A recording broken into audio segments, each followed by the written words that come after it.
Lagos's untouchable terror, the fake EFCC lord, and the hammer that ended his reign. It's 2024. Lagos is louder, richer, faster, and darker. Everywhere you look, there's a new scam, a new hustle, a new face claiming to work for the government. And in the middle of it all stood one man whose name carried the weight of fear itself.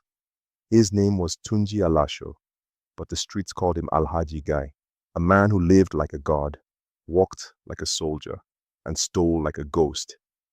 If you ever lived in Ikorodu, Ogba, Sango Ota, or Aja, or if you were a Yahoo boy flashing Ben's keys on Snapchat, you probably heard his name whispered like a warning, because once he had your name, your peace was gone. He wasn't EFCC, he wasn't police, but he looked like both.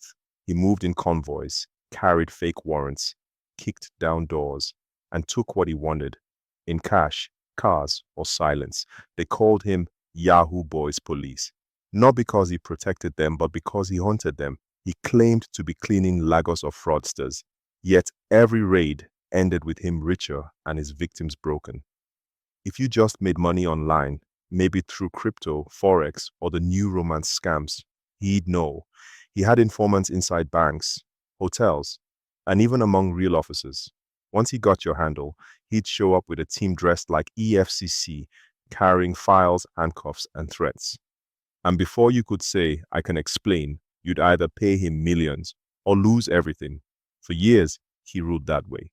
Untouchable, even after complaints reached police stations, his name was always under investigation. No one dared arrest him, because some said he was the police. He flaunted power online, posting cryptic updates like, "Another cleanup done, Lagos safe again."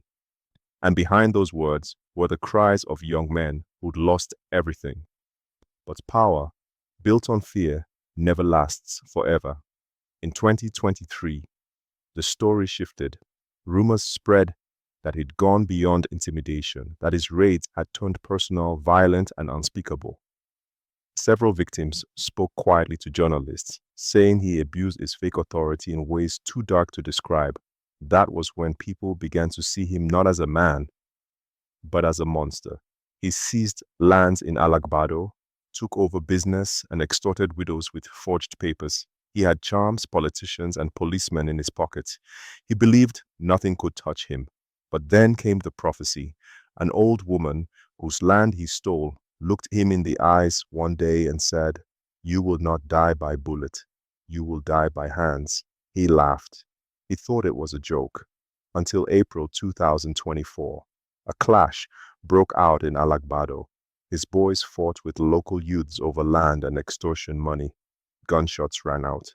One man died. The community snapped. That night, videos began circulating on TikTok. Clips of angry crowds storming one of his hotels, chanting his name with fury. The legend of his bulletproof juju spread online.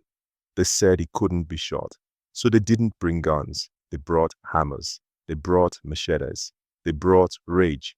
When they finally caught him, not in convoy, not in uniform, but alone, the spell broke. He begged.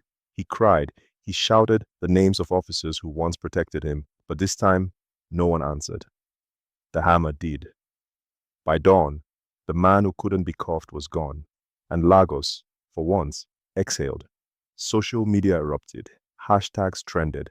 Hashtag justice for victims. Hashtag Alhaji Gay. Hashtag no one above the street. Some said it was mob justice. Others said it was long overdue retribution. But one truth echoed across every corner of Lagos. You can fake the badge. You can fake the title. You can even fake the fear. But when the streets rise, not even juju can stop the hammer. Tunji Alasho, the self-proclaimed EFCC lord, lived like he was untouchable. But Lagos reminded him, nobody is. He was the man who couldn't be cuffed, but he could be crushed. And Lagos crushed him.